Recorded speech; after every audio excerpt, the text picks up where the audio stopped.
Praise the lord. అందరూ బయటికి వెళ్ళిన వాళ్ళు స్కూల్స్, కాలేజెస్కి, ఆఫీసులకి లేదా పని మీద వెళ్ళిన వాళ్ళు క్షేమంగా మేము ఈ పనులు ముగించుకొని మేము ఈ గృహాలకు చేరుకున్నారండి. మరి మనం అంత క్షేమంగా వచ్చామంటే అది మన గొప్పతనము, మనం తీసుకున్న జాగ్రత్తలు కానే కాదని మనందరికీ తెలుసు కదా. కేవలం మన దేవుని కృప.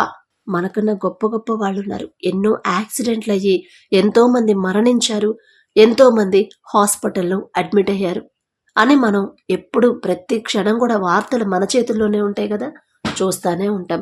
అయ్యో పాపం అలా జరిగిందా అనుకుంటాము.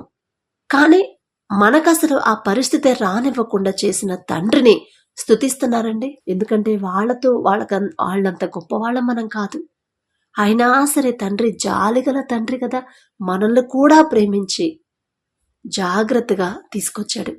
అందును బట్టి తండ్రికి ఒక్క కృతజ్ఞత, అది కూడా హార్ట్ఫుల్గా చెప్తాం. తండ్రి చేసిన ప్రతి మేలు ప్రతిరోజు జ్ఞాపకం చేసుకుని మనస్ఫూర్తిగా కృతజ్ఞత చెప్పడం అలవాటు చేసుకోండి. దానివల్ల ఎన్ని బ్లెస్సింగ్స్ వస్తాయో మనకు తెలియదు. మనకు తెలియకుండానే మన కుటుంబంలో ఆశీర్వాదాలు అనేవి స్టార్ట్ అవుతాయి. తండ్రి చేసిన ప్రతి మేలు జ్ఞాపకం చేసుకోండి. నేను అందుకే వీడియోలు కూడా పెడుతుంది. అందుకే కనీసం ఇప్పటి నుంచన్నా మీరు అలవాటు చేసుకుంటారని నేను అలవాటు చేసుకున్నాను, నేను పొందుకున్నాను అనేక ఆశీర్వాదాలు. మీరు కూడా పొందుకోవాలన్నదే నా ఆశ. అలాగే మనం ప్రార్థన చేసే ముందు, మీరైనా నేనైనా, మనం ఫస్ట్ ప్రార్థన చేసే ముందు మనం దేని గురించో అడుగుతున్నాము. మన భర్త గురించో, లేకపోతే మన సమస్యలో ఆరోగ్యమో, అన్ని విషయాల్లో అడుగుతున్నాము. అంతకన్నా ముందు ఫస్ట్ మనల్ని మనం పరిశీలన చేసుకోవాలి. మన ప్రవర్తన, మన మాటలు, మన జీవితం అనేది వాక్యం ప్రకారం ఉందా లేదా లోక ప్రకారంగా మన మనసుకు నచ్చినట్టు జీవిస్తున్నామా? ఇదొక్కసారి మీరు పరిశీలన చేసుకున్న తర్వాతే ప్రార్థనలో కూర్చొని మీకు అవసరమైన అడగండి. ఒకవేళ వాటిలో నేను పర్ఫెక్ట్ గా లేను అనుకుంటే అవి మార్చుకోవడానికి ప్రయత్నించండి. ఇక ప్రయత్నించడం కాదు, అవి ఎప్పుడైతే మీరు ఆ జీవితాన్ని వదిలిపెట్టేసి దేవుళ్ళ వాక్య ప్రకారం నడుచుకునే జీవితం అలవాటు చేసుకుంటారో అప్పుడే మన కుటుంబాల్లో శ్రమలు కానీ, కష్టాలు కానీ, సమస్యలు కానీ రావు. కాబట్టి అలాంటి జీవితం ఇవ్వమని తండ్రిని అడుగుదాం. అలాగే మనకున్న సమస్యలు అది రోజు చెప్పేదే, అయినా సరే మనం ఏ విషయంలో పడిపోతున్నామో ఒక్కసారి తండ్రిని అడిగి తండ్రి సహాయాన్ని అడుగుదాం. దయచేసి అందరు కళ్ళు మూసుకోండి. మహాపరిశుద్ధుడా, జీవమగల తండ్రి, మీ బంగారు పాదములకు వేవేల స్తుతి స్తోత్రం నా ప్రభా. మరి ఈ రోజు అంతా నా ప్రభా మీ చల్లని రెక్కల క్రింద భద్రపరిచిన దేవా, ఏ పాటి వారం నా తండ్రి, మేమెంత, మా బ్రతుకెంత నా ప్రభా. పగలు మేఘస్తంభమై మా పనులకు తీసుకెళ్లారు, రాత్రి అగ్నిస్తంభమై మరలా అంతే క్షేమంగా మా గృహాలకు చేర్చిన దేవా, ఏ పాటి వారం నా తండ్రి. మాకన్నా గొప్ప గొప్ప వాళ్ళు ఉన్నారు ప్రభా, కానీ వాళ్ళు క్షేమంగా ఇంటికి చేరుకున్నారు అని మేము చూడట్లేదు తండ్రి. యాక్సిడెంట్లు అయ్యాయని కొన్ని వార్తలు, మరణించారని కొన్ని వార్తలు, ఎన్నో భయంకరమైన ప్రమాదాలు వచ్చాయని వార్తలు, ఎన్నో వార్తలు మేము చూస్తున్నాం. కానీ మేము ఇంత క్షేమంగా ఉన్నామంటే అది మా గొప్పతనమో, మేము తీసుకున్న జాగ్రత్తలో కానే కాదు తండ్రి. కేవలం మీ దయ, మీ కరుణ మా మీద ఉండబట్టి మేమే పాటి వారం నా తండ్రి. ఆకాశం వైపు కన్నులెత్తి చూసే అర్హత కూడా మాకు లేదు కదయ్యా. అయినా సరే మా మీద జాలి చూపిస్తున్న దేవా, మీకే స్తోత్రం. ఎన్నో పాపాలు, ఎన్నో ఘోరమైన పనులు మేము చేస్తున్నాం. మీ వాక్య ప్రకారం మేము నడుచుకోవట్లేదని మీకు తెలుసు, వాక్యాన్ని అనుసరించట్లేదని మీకు తెలుసు, మీ మాట చొప్పున మేము ప్రవర్తించట్లేదని మీకు తెలుసు. అయినా సరే నా తండ్రి, మా మీద ఇంకా జాలి చూపించిన ప్రభా, మమ్మల్ని క్షేమంగా భద్రపరుస్తున్న దేవా, ఎందుకయ్యా యేసయ్యా మాపై ఇంత ప్రేమ ఎందుకయ్యా? ఎవరు చూపిస్తారు తండ్రి? మాలో ఏ ఒక్క నెగిటివ్ చూసినా కూడా మళ్ళీ మనుషులు ఎవ్వరు మా దగ్గరకు రారు, మాతో మాట్లాడరు. మేము వాళ్ళని పలకరిస్తున్నా కూడా పలకకుండా దూరం పెట్టేస్తారు, ఒక్క చిన్న లోపం చూసినా కూడా. కానీ మీరు నా తండ్రి అంత పరిశుద్ధ సింహాసనం మీద ఆసీనుడై ఉన్న దేవా, మరి మీరు మమ్మల్ని పరిశీలనగా చూస్తే ఎన్నో ఘోరమైన తప్పులు, పాపాలు చేసుంటాం. అయినా సరే అవి పక్కన పెట్టేసి జాలి మా మీద చూపిస్తున్న దేవా, మీకే స్తోత్రం నా తండ్రి. మరి గడిచిన ఈ దినంలో నా ప్రభా, మేమేమన్నా మీకు వ్యతిరేకంగా మీ మనసు నొచ్చుకునేలా ప్రవర్తించుంటే దయచేసి క్షమించండి. మిమ్మల్ని క్షమాపణ అడిగే అర్హత కూడా మాకు లేదు తండ్రి. మా తోటి వారిని ఎవరైనా బాధ పెట్టుంటే, మా ఇంట్లో వాళ్ళని కానీ ఎవరినైనా ఇబ్బంది పెట్టుంటే దయచేసి క్షమించండి ప్రభువా. మేం చేసిన తప్పులు మీ పాదాలు పట్టుకొని అడుగుతున్నాం, ఒప్పుకుంటున్నాం నా ప్రభువా. మీ పాదాలు తాకే అర్హత కూడా మాకు లేదు తండ్రి. మీ పాద ధూళి దుమ్ముతో కూడా మేము సమానం కాదు ప్రభువా.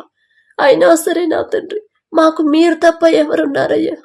మేం చేసిన తప్పులు దయచేసి క్షమించండి తండ్రి. మరి ఎవరైతే ప్రభా ఈ ప్రార్థనలు ఏకీభవిస్తున్నారు, మరి వారి కుటుంబాల్లో ఏ ఏ సమస్యలు ఉన్నాయో ప్రభా నాకైతే పూర్తిగా తెలియదు తండ్రి. కానీ సమస్తము ఎరిగి ఉన్న దేవా, మరి వారి కుటుంబాలను మీరు దర్శించండి నా ప్రభా.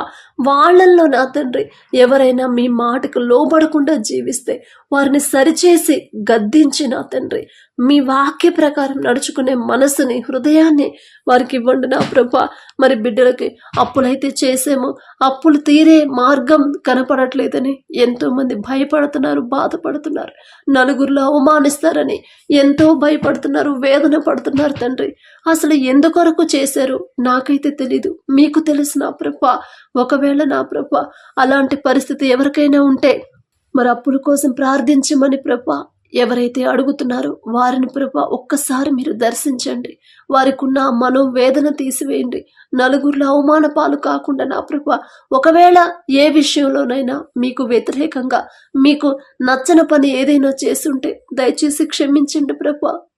వాళ్ళకున్న అప్పుడు తీరే మార్గాన్ని మీరే చూపించండి. అన్ని దారులు మోసుకుపోయినా సరే వేరే దిక్కు నుంచి మీరు సహాయం పంపగల శక్తి గల దేవా, బిడ్డలు ఓదార్చండి, ధైర్యపరచండి. నా తండ్రి నాకున్నాడు, నాకు దారి చూపిస్తాడు. నాదే తప్పు తండ్రి మాటకు లోబడకుండా నా ఆలోచన ప్రకారం నేను చేశాను అప్పులు, అందువల్లే నాకు ఈ శిక్ష అని ప్రతి ఒక్కరూ మనస్ఫూర్తిగా పశ్చాత్తాపపడేలా వారి హృదయాలు మార్చండి తండ్రి. మరి ఎవరైతే అనారోగ్య సమస్యలతో బాధపడుతున్నారో సంపూర్ణ స్వస్థత మీరు దయచేయండి. కిడ్నీ సమస్యలని బాధపడుతున్నారు ప్రభా, మరి నడుము నొప్పి భరించలేకపోతున్నాం అంటున్నారు. మరి ఏ తప్పు ఏ విషయంలో మీ నుంచి దూరం అయిపోయారో నాకైతే తెలియదు తండ్రి. ఏ విషయంలో వాక్యానికి వ్యతిరేకంగా నడుచుకున్నారు, మాట్లాడారు నాకైతే తెలియదు ప్రభా. దయచేసి వారిని క్షమించండి నా తండ్రి. భుజం నొప్పిని బాధపడుతున్నారు, వారికి కూడా సంపూర్ణ స్వస్థత మీరే దయచేయండి. వారు చేసిన తప్పులు మొదట ఒప్పుకునే మనసు వారికి ఇవ్వండి ప్రభా. వారికి సంపూర్ణ స్వస్థత మీరే దయచేయమని అడుగుచున్నాం నా తండ్రి. ప్రార్థన అయితే చేస్తున్నాం కానీ జవాబు రావట్లేదనే ఆలోచిస్తున్నాం కానీ అసలు వాక్య ప్రకారం మేము నడుచుకుంటున్నామా లేదా, అందుకే మా ప్రార్థనకి జవాబు రావట్లేదు అని ప్రభా గ్రహించలేని పరిస్థితిలో ఉన్నాము తండ్రి. ఒక్కసారి నా ప్రభా ప్రతి ఒక్కరిని మీరు దర్శించి అసలు ప్రార్థనకి జవాబు ఎందుకు రావట్లేదు ఆలోచించే హృదయాన్ని బిడ్డలకు దయచేసి నా తండ్రి మీ వాక్య ప్రకారమే బిడ్డలను నడిపించమని అడుగుచున్నాం ప్రభా. అలాగే ఎవరైతే గర్భఫలం కోసం ఎదురు చూస్తున్నారో వారిని మొదట వారు పర్ఫెక్ట్ అయ్యేదాకా నా తండ్రి అప్పటి వరకు వారు ఓర్పు సహనంతో ఉండేలా మీ కృప అనుగ్రహించండి.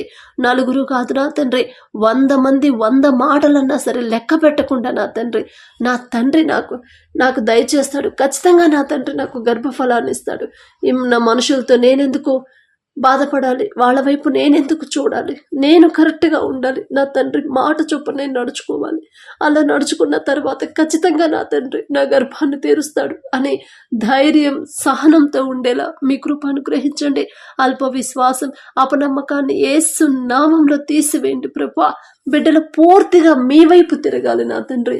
ప్రతి ఒక్కరి నా తండ్రి హృదయాన్ని మీరే పట్టుకోండి. ప్రతి ఒక్కరి ఆలోచనలో మీరే ఉండాలి. ప్రతి ఒక్కరు నా తండ్రి వారి జీవితంలో మీరు చేసిన ప్రతి మేలు వారు జ్ఞాపకం చేసుకోవాలి. ప్రతిరోజు ప్రతి క్షణం జ్ఞాపకం చేసుకుని మనస్ఫూర్తిగా మీకు స్తుతి కృతజ్ఞత చెప్పే హృదయాన్ని మా అందరికి దయచేయండి ప్రభా. అలాగే తండ్రి ఎవరైతే ఎగ్జామ్స్ ప్రిపేర్ అవుతున్నారో వారి సొంత తెలివితేటల మీద ఆధారపడే మనసు వారికి రానివ్వద్దు. నాకు ఇంత తెలివి ఉంది కదా, నేను ఇంతవరకు చదువుకున్నానంటే అది నా సొంత తెలివే కదా, మరి ఎగ్జామ్లో ఖచ్చితంగా నేను పాస్ అవుతాను, ఖచ్చితంగా ఈ జాబ్ నాకే వచ్చింది అనే మనసు బిడ్డలకు రానివ్వద్దు తండ్రి. ఇక్కడ వరకు చదివించిన తండ్రి ఇక నుండి ముందుకు తీసుకెళ్ళలేడా? ఖచ్చితంగా నా తండ్రి తీసుకెళ్తాడు. ఆ తెలివి ఆ జ్ఞానం నా తండ్రే నా తండ్రి ద్వారానే నాకు వచ్చింది. ఎన్ని ఒడిదుడుకులు, ఎన్ని అడ్డంకాలు, ఎన్ని ఆటంకాలు ఎదురైనా సరే నా తండ్రి నా చదువు ఆపలేదు. మరి నాతో పాటు ఉన్న వాళ్ళల్లో నన్ను ఈ స్థితిలో ఉంచాడంటే నేనేదో గొప్పదాన్నని కాదు. నా తండ్రి జాలి గల తండ్రి, కనికరం గల తండ్రి. అందుకే ఇంతవరకు చదివించిన తండ్రికి ఉద్యోగం ఇవ్వలేడా? ఆ శక్తి నా తండ్రికి లేదా? ఖచ్చితంగా నా తండ్రి వైపు నేను చూస్తే నా తండ్రి నేను చేయగల ఉద్యోగాన్ని నా తండ్రి నాకు ఇస్తాడు అని మీ వైపే ఆలోచించాలి, మీ గురించి ఆలోచించాలి. మీకే కృతజ్ఞత చెప్పేలా ప్రతి ఒక్కరి హృదయాలు మార్చండి తండ్రి. మరి ఫీజు కట్టలేకపోతున్నామని ఎవరైతే బాధపడుతున్నారో, ఒకప్పుడు చిన్నప్పుడు ప్రభా మేము ఏ పరిస్థితుల్లో అయితే ఉన్నామో, ఎటువంటి పరిస్థితి ఎదుర్కొన్నామో నా తండ్రి, అదే పరిస్థితిలో మీ బిడ్డలు ఉన్నారు. ఒక్కసారి వారిని దర్శించి వారికి కావాల్సిన ఆర్థిక సహాయాన్ని మీరే పంపించమని అడుగుచున్నాం ప్రభా. మనుషుల వైపు బిడ్డలు చూడొద్దు నా తండ్రి. ఎవరైనా వచ్చి నాకు సహాయం చేస్తే బాగుండు అని అసలు అటువంటి ఆలోచన వాళ్ళకి రానివ్వద్దు. నా తండ్రి ద్వారానే నాకు వచ్చింది. కొండల తట్టు నేను కన్నులెత్తి చూసినప్పుడు సహాయం నాకు ఎక్కడి నుంచి వచ్చింది? యెహోవా వలనే నాకు సహాయం కలిగిద్దని దావీదు గారు చెప్పినట్టు నా తండ్రి, మరి మీ దగ్గర నుంచే బిడ్డలకి కావాల్సిన ఫీజును మీరే పంపించమని అడుగుచున్నాం ప్రభా. మనుషుల వైపు చూడనివ్వద్దు నా తండ్రి. మనుషుల ఆలోచన వాళ్ళకి రానివ్వద్దు ప్రభా. ప్రతి ఒక్కరు ప్రతి అవసరానికి నా తండ్రి, ప్రతి చూపు, ప్రతి ఆలోచన, ప్రతి మనసు మీ మీదే, మీ వైపే తిరిగేలా ప్రతి ఒక్కరి హృదయాన్ని మీరే పట్టుకోండి నా తండ్రి. మీకు రావాల్సిన ఘనత, మహిమ మీకే రావాలి. మనుషుల్ని మేము ఫాలో అవ్వనివ్వద్దు ప్రభా. ఎవరైనా మంచిగా వాక్యం చెప్తే, ఎవరైనా ఒక మంచి పాట పాడితే మా దృష్టి అంతా, మా ఆలోచన అంతా, మా మనసంతా వాళ్ళ మీద ఉంటుంది. కానీ ఆ తెలివి, అంత జ్ఞానం ఇచ్చిన మీ మీద రావట్లేదు తండ్రి. అంత మంచి స్వరం ఇచ్చిన మీ మీదకి మా మనసు రావట్లేదు ప్రభా. మనుషుల వైపే వెళ్తున్నాము, మనుషుల్నే మేము ఫాలో అవుతున్నాం, కానీ మిమ్మల్ని ఫాలో అవ్వట్లేదు తండ్రి. దారి తప్పిపోతున్నాం ప్రభా. మమ్మల్ని సరైన దారిలో మీరే నిలబెట్టి మమ్మల్ని నడిపించమని అడుగుచున్నాం ప్రభా. మా చేయి పట్టుకోండి.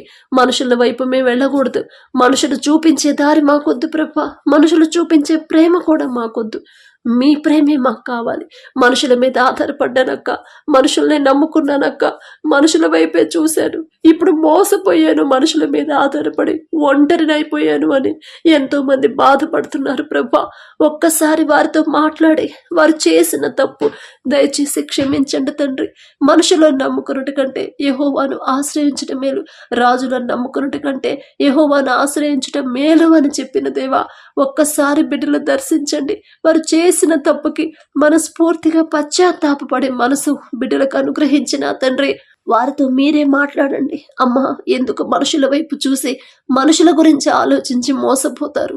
నా వైపు చూడండి, నేను కదమ్మా శాశ్వతమైన ప్రేమతో ప్రేమించేది అని ప్రభా బిడ్డలతో మీరే మాట్లాడి వారికి ధైర్యాన్ని ఇవ్వమని అడుగుచున్నాం నా తండ్రి. అలాగే ప్రభా, ఆర్థిక సమస్యలను ఎవరైతే బాధపడుతున్నారో ఒక్కసారి ఆ కుటుంబాలను దర్శించండి. అసలు ఏ విషయంలో మీ నుంచి దూరం అయిపోతున్నారు, ఏ విషయంలో మరి వాక్య ప్రకారం నడుచుకోకుండా తప్పిపోతున్నారు, ఒక్కసారి వాళ్ళంతటా వాళ్ళే జ్ఞాపకం చేసుకొని క్షమాపణ అడిగే మనసుని, హృదయాన్ని, తెలివి, జ్ఞానాన్ని బిడ్డలకు అనుగ్రహించండి ప్రభా. అలాగే నా ప్రభా, ఎవరెవరైతే మరి తెల్లవారుజామున 3 గంటలకు లేచి మీతో మాట్లాడాలని ఆశపడుతున్నారు వారందరినీ ఒక్కసారి మీరే పట్టుకోండి ప్రభా. మీ హస్తాలతో మీరే నా తండ్రి వారిని తట్టి లేపి ప్రార్థనలో కూర్చోపెట్టండి ప్రభా. ఆశ అయితే ఉంది సిస్టర్, కానీ లేవలేకపోతున్నాము, మా బలహీనత, మేము లేవలేకపోతున్నాం, మెలకువ రావట్లేదు అని ఎంతో మంది బాధపడుతున్నారు. ఒక్కసారి నా తండ్రి వారి ఆశను మీరు చూడండి. ఆశపడు ప్రాణాన్ని తృప్తిపరుస్తానని చెప్పిందేవా, వారి ఆ బిడ్డల చేతులు పట్టుకొని మీరే లేపి ప్రార్థనలో కూర్చోపెట్టండి. ఏవైతే వారి జీవితంలో వారికి మీరు ఇవ్వాలని నిర్ణయించుకున్నారు వాటి గురించే వాళ్ళు నోరు తెరిచి ప్రార్థించేలా మీ కృప అనుగ్రహించండి నా తండ్రి. ప్రతి ఒక్కరికి నా ప్రభ మారు మనసు దయచేయండి. ప్రతి కుటుంబం నా తండ్రి, ప్రతి ఒక్కరూ మీ వైపే తిరగాలి, లోకాన్ని అసహించుకోవాలి. అలాగే త్రాగుడికి ఎవరైతే బానిసయ్యి కుటుంబాన్ని పట్టించుకోవట్లేదు వారితో మీరు మాట్లాడండి. ఆ త్రాగుడు మీద అసహ్యత కలిగించండి ప్రభా. ఇంకెప్పుడు అటువైపు వెళ్లకుండా ఉండేలా మీ కృప అనుగ్రహించండి. మీరు మా చేయి పట్టుకుంటే ఖచ్చితంగా మరలా లోకంలో పడిపోము నా తండ్రి. మిమ్మల్ని అడిగే అర్హత లేని వాళ్ళం అయినా సరే అడుగుచున్నాం ప్రభా. పడకల మీదకి వచ్చి ఉండగా సుఖమైన నిద్ర చురుకైన మెలకు మీరే దయచేయండి. మా పడకల చుట్టూ, మా గృహాల చుట్టూ మీ యొక్క రక్షణ కంచె మా దేశం చుట్టూ వేయమని అడిగే అర్హత, పొందుకునే అర్హత లేని వాళ్ళం అయినా సరే యేసు నామంలో అడుగుచున్నాము తండ్రి. ఆమేన్.